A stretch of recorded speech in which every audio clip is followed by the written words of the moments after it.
Good morning, everybody. Bill Faith here. Welcome to Optimizing for the Off Season. I just want to kind of dive in and say I 100% get it that it is literally what is today. It's still in July. We got one more day in July. So we are finishing up the heart of ultra peak season. But here's the problem.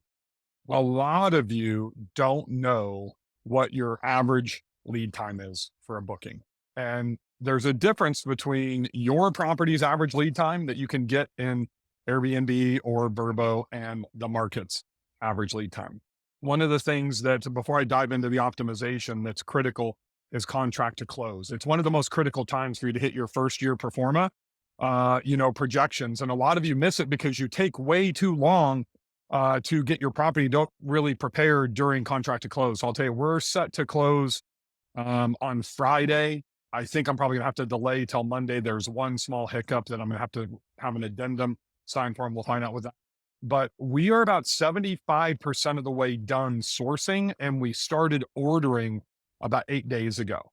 And it's a little bit harder in a market this remote like this because we have to order almost everything. We were able to find some stuff here locally, but for us, we're going to come back and we should be up and running in about 3 weeks. We just school, couples retreat, high school, moving our oldest daughter into college. We're not going to make this one in 7 days.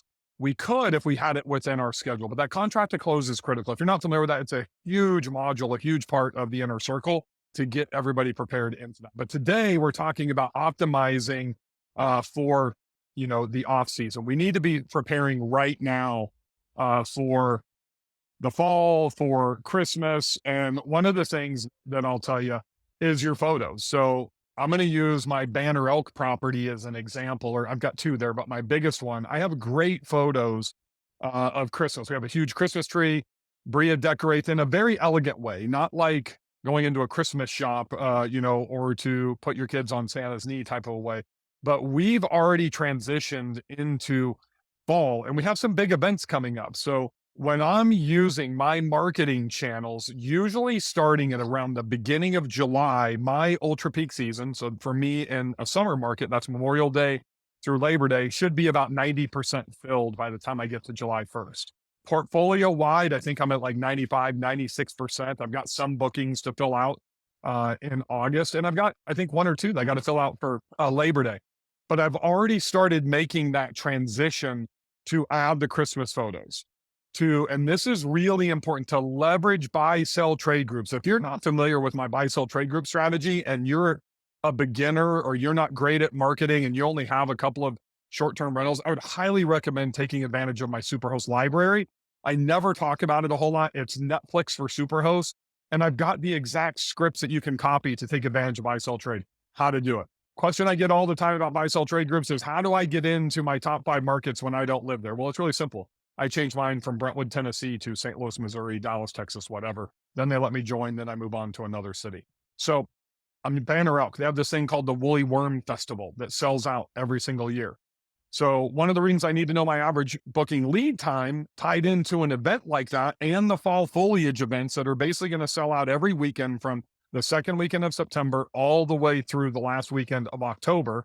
Let's mix in fall break in there, right? Which is going to happen in Florida and every place else around the country. I had my pricing optimized for the fall, for September, October, and November in March. At the latest in March, I forgot about the Woolly Worm Festival.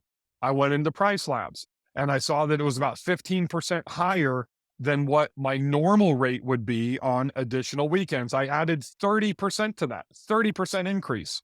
This was in like early June. Thank God nobody had booked either of my properties. One is walkable. That new one that I showed you at the SDR Wealth Conference, that is walkable to that Woolly Worm Festival.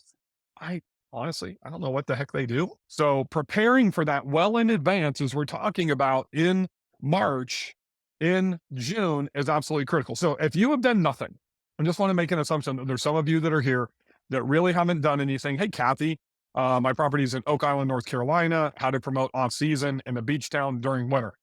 That's hard.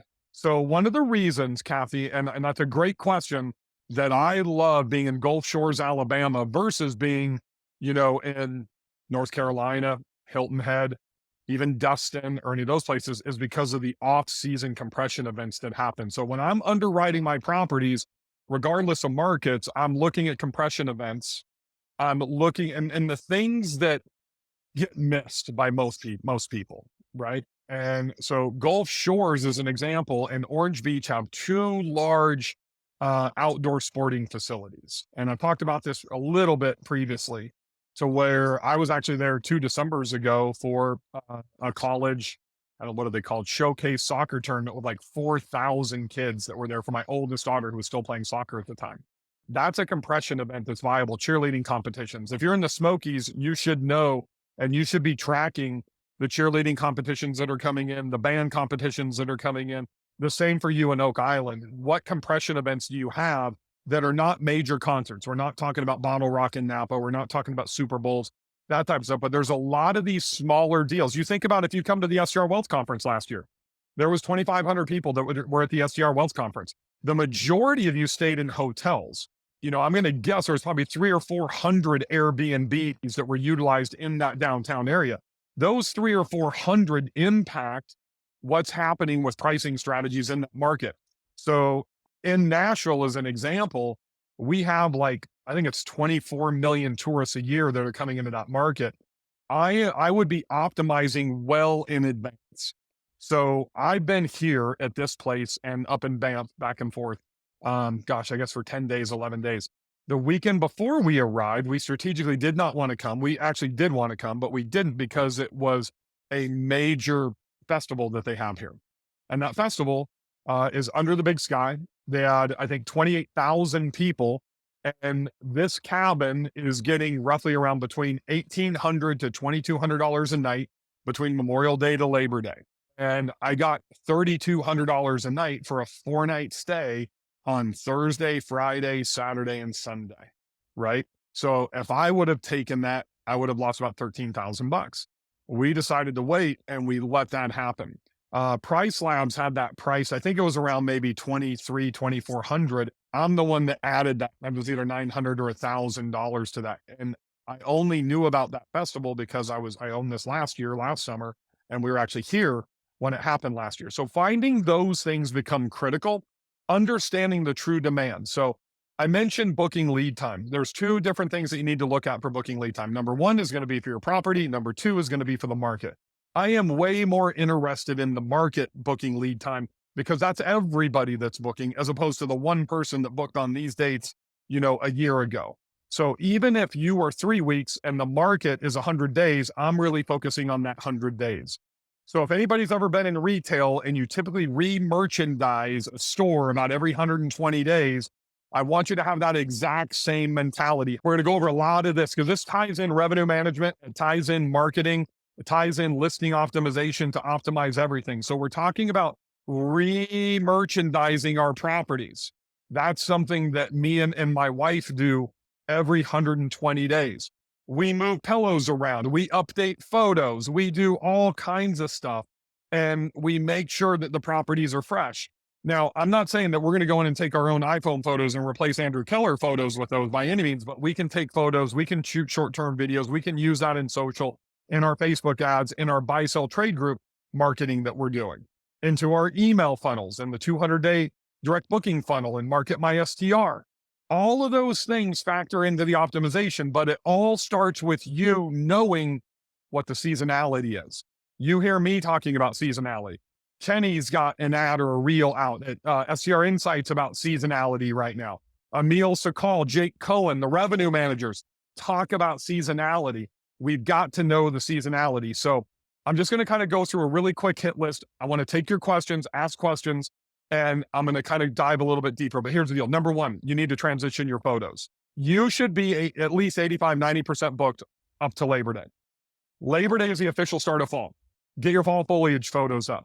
Start transitioning. If you do fall decor like my wife does, she will go fall decor and winter decor. We very rarely do Christmas. We do Christmas trees and stuff like that, but it's a mixture of winter, some elegant things, but we're transitioning that now because our guests need to see it to be able to book. Today, I'm checking out. I'm going to go stay at a hotel, believe it or not. I've got guests coming in from Utah to this place today. Put my family on a plane. I'm going to be staying in a hotel by myself. If anybody's in Kalispell or Whitefish and I don't want to be alone, come hang out with me.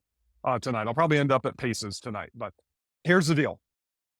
The first thing I've got to do, I have winter photos and I've got Christmas tree photos. So when I leave today, I will be updating and adding those photos. So I'll put one of those, one in my first file, because I still have plenty of dates open in September, and fall is the absolute best time here.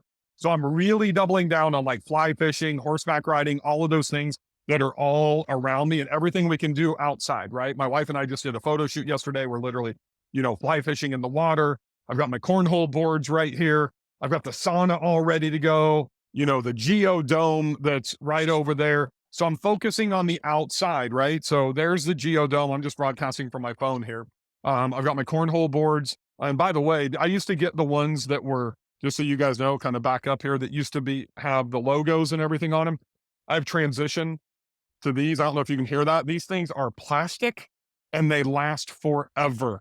I was spending $300 for a set of cornhole boards and having to replace them every year. These things will last a good 2 or 3 years. So this is what I'm focusing on here, folks. And I know you're probably sick of this, but literally hot tub, sauna. I'm going to walk over here real quick and show you some of the things. I just updated Bucket Golf. Has anybody ever heard of Bucket Golf? Go to bucketgolf.com. Literally right over here, all the way down over there, and then back over here. My daughter's played bucket golf with a 6-hole golf course that's set up. It's so much fun. It's easy. It's great for kids. I'm going to step down here. You can see I've got my kayaks ready to go. I got my sups in the storage over here. We just got a delivery of firewood. I've got everything loaded up for the fire pit. My wife and I just took new short form content videos and everything for the fireplace that we're going to utilize. We had a couple of really great sunsets. One of the things that's really important, you see my hot tub here. So I'm just going to set the phone down. And I do this a lot at night. If you follow me on social, that's kind of the view from the hot tub. So one of the things that is critical here as I'm updating and optimizing is that, imagine this was open, you can kind of see the hot tub and then go down to that view so they can really visualize how they're going to leverage this space. So if you notice, I haven't said anything about updating anything that's going to happen inside of the property. Nothing at all. The only thing that's going to change is right through that window. I don't think you can probably see through there. Maybe if I put it right up there and you can see kind of that horse. So I've got my sheets and towels. I washed everything for my cleaner today. So hopefully she'll love me. We will transition, and that's where the Christmas tree was, right? So we'll have the Christmas tree. I'm probably going to update some decor today before my guests get here. I've got some things to put in there to turn that into a little bit more fall. Bria likes winter wonderland versus Christmas from a design standpoint. Wealthy Wendy kind of digs that type of stuff. So the other component here is average booking lead time. Make sure your pricing is optimized.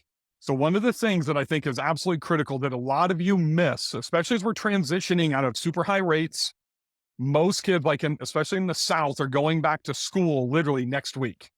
Keep that in mind. That's why I'm doing this today, is I've got a million things going on, because literally most of the schools, Florida, Alabama, Texas, Tennessee, Kentucky, North Carolina, South Carolina, Georgia, unless you're on year round or private, a lot of schools are going back on Monday and Tuesday of next week. Now, some of those crazy ones, like when I grew up, don't have to go back till after Labor Day. But the psychology changes. Summer is over when we hit August 1st tomorrow. Especially it's over when kids go back to school. And you need to understand that psychology, because prices start dropping down. People aren't going to be going. We got to work much harder to fill Sunday, Monday, Tuesday, Wednesday. So that's where I am really being aggressive with my pricing. And if you really understand revenue management, you need to be in optimizing daily for available nights, Sunday, Monday, Tuesday, Wednesday, specifically in your last 7 to 10 days. I like the last 7, and I actually do a lot of things before I touch pricing. So I want you to understand, this is my revenue management strategy. So first thing that I'm going to do, if I'm struggling with bookings as a whole as I go into the off season, if you're on a strict cancellation policy, move that thing down to moderate. Second thing that I want you to do is I want you to lower your minimum nights. So, and I'm just really talking about Sunday, Monday, Tuesday, Wednesday. A lot of my properties are 3-night minimums. I'll go to the 3-2-1 strategy. So I'll drop 3 nights on the weekends, 2 nights on weekdays, and then I'll do 1-night gaps, like well over 100 days in advance. If I get inside of like 14 days, literally probably about 21 days, I'm dropping Sunday, Monday, Tuesday, Wednesday to 2-night minimums. Then I'm dropping inside of 7 or 10 days to 1-night minimums. And I can tell you, a lot of people ask, well, oh my God, I don't want to have a party. If you vet your guests, you shouldn't have a problem. I can't just sell one night. Well, go back and look at your occupancy rate on Sunday through Wednesday and the non-ultra peak seasons. And you're probably like less than 20 or 30%. You might even be less than 10%. So I'm dropping rates. And a lot of my properties, I charge like $2,000 a night. I will literally sell this property at like 275, even all the way down probably this year to 225 on a Sunday, Monday, Tuesday, Wednesday in the heart of January and February.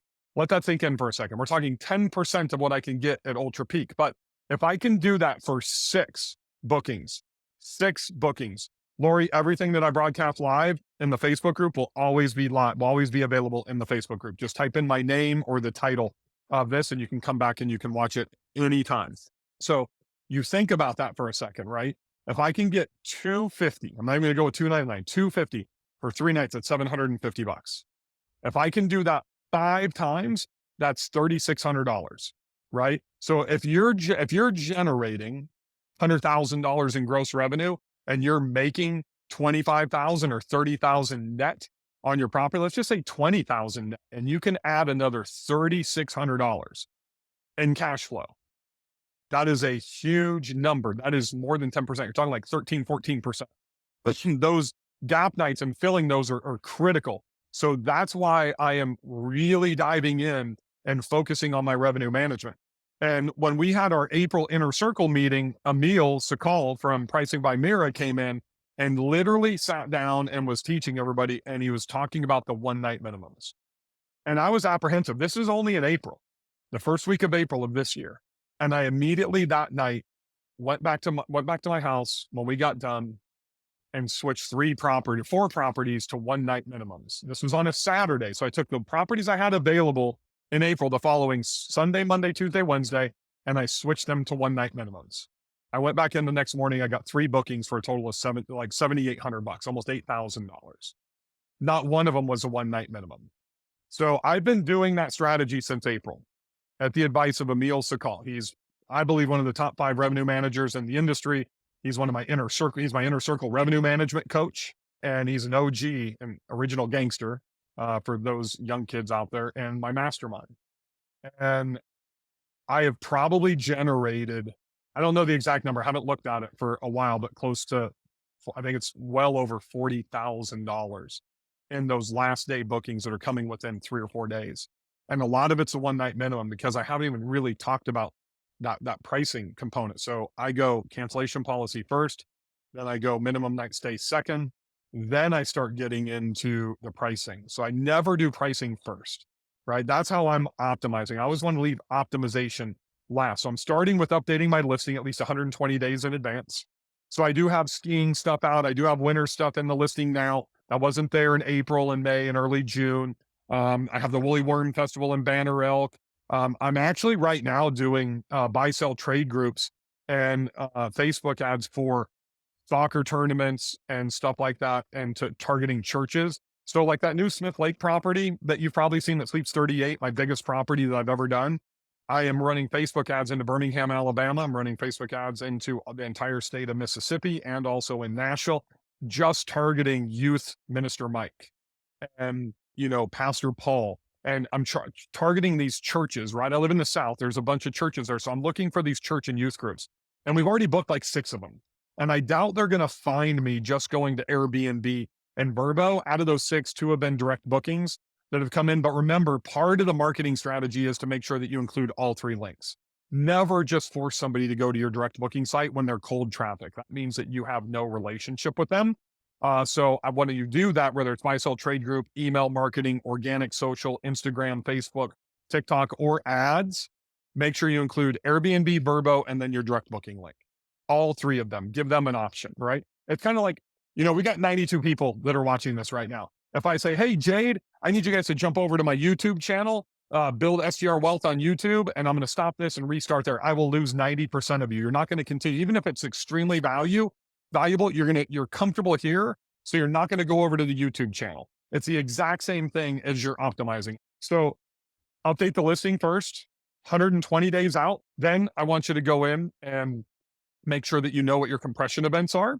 The next thing is to really have an intimate relationship with your market and property booking lead time. You can get your market lead time in Price Labs, a market research report. You can get it in AirDNA. There's a lot of places that you can get this. Then I need you to look at your competition. This is where the Avery Carl enemy method comes in, which is literally the most important component of research, in my opinion. It's more important than AirDNA, Price Labs, STR Insights. This is the enemy method. And she's going to be at my Pigeon Forge, my Smokies boot camp, and she's going to be teaching you about how she does this enemy method.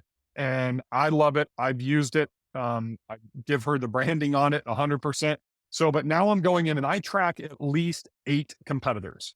8 competitors. That is 4 in my bedroom count and of quality and price point, and then at least 2 below me. So if I've got a 5-bedroom, then I'm tracking a 4-bedroom, and then I'm tracking 2 or 3 6-bedrooms, right? So I'm running a minimum of 8 comps.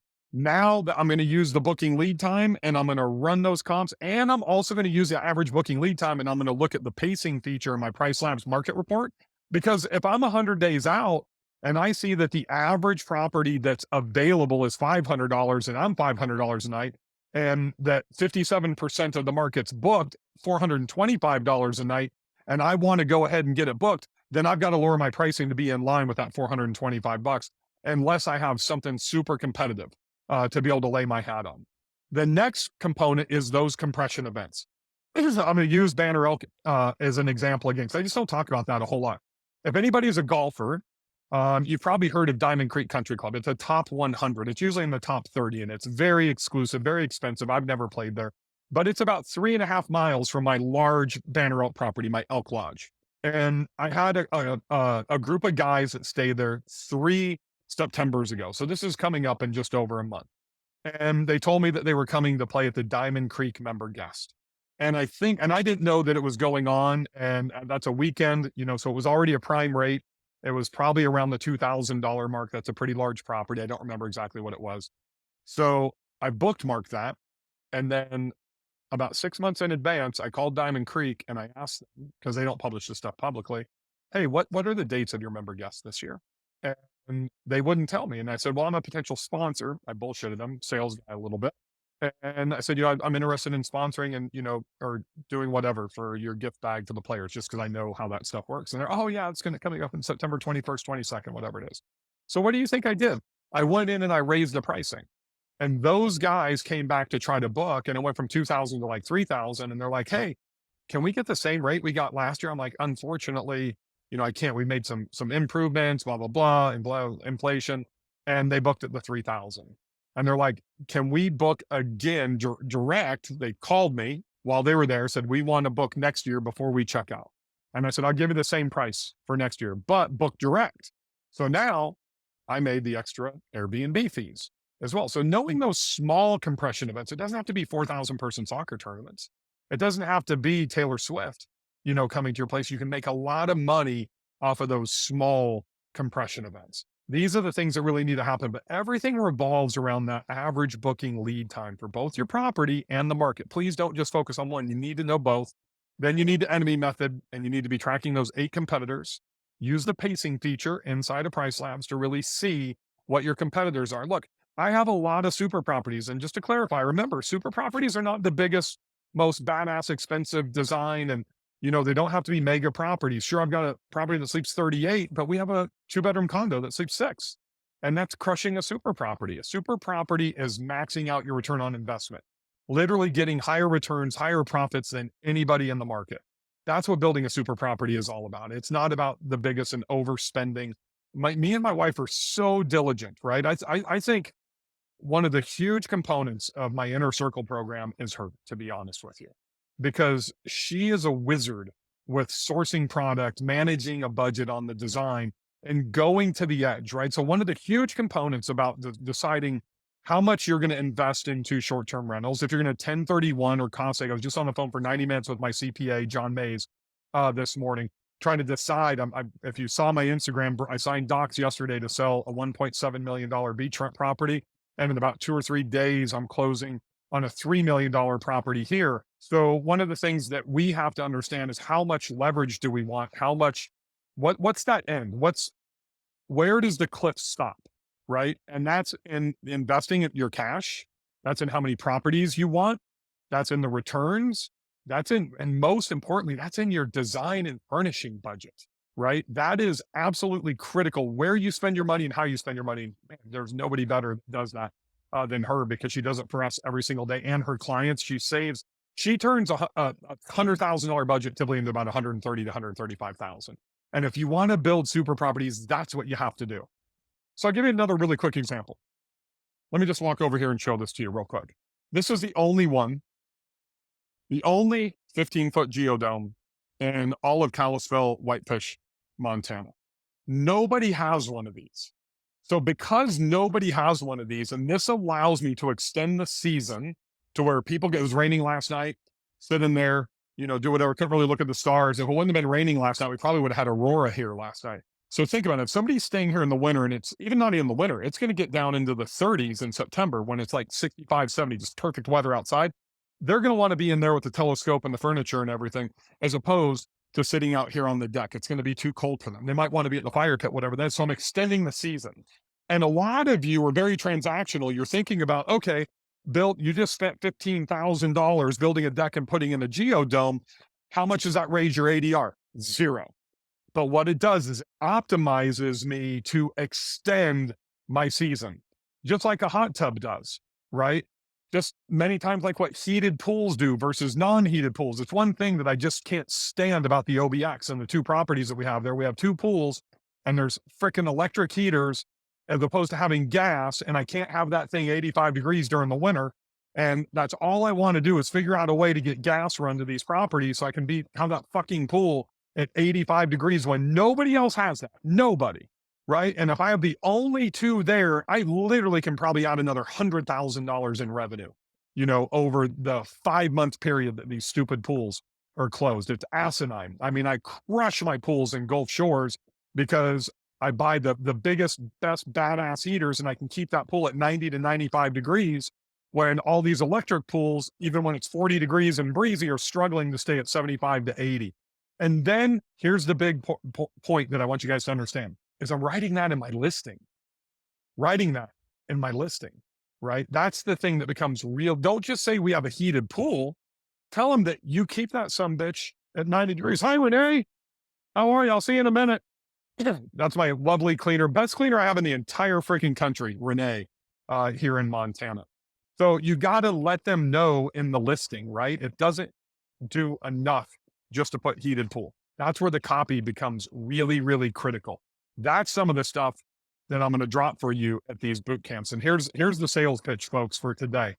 All this stuff I'm talking about, I'm going to give you documents. I'm going to give you spreadsheets. I'm going to give you performance. I'm going to give you all that stuff. And this is what we're going to be teaching you in these 3 boot camps, along with sourcing properties. I've got Kenny Bedwell coming in. I've got Avery Carl coming in. I've got Brenna Carls. I've got the former social media manager of the WWE that's going to crush your social in Orlando, combined with Emil Sakal and revenue management. I have made these things so freaking affordable. $100 tickets. That's going away on Sunday, just FYI. So you can still get into New York City, which is really going to be in New Jersey. You can get into the Smoky Mountains and Pigeon Forge. You can get into Orlando for literally $100 ticket. They're going to $250 on Sunday. I'll probably be pretty close to selling all of them out. That'll jump up to $500, and then door tickets will be $750. I only have 100 seats at each of them. I think we're pretty close to 50% sold out right now. So make sure you get your tickets to go to one of those. Awesome. That's a wrap. If you guys have any questions, if you're watching the recording, just go ahead and drop a comment down below. I'll be watching this throughout the day. Make sure you get your boot camp tickets. Get to New York, get to the Smokies, get to Orlando. See you guys later. Have a great day, everybody. Happy hosting.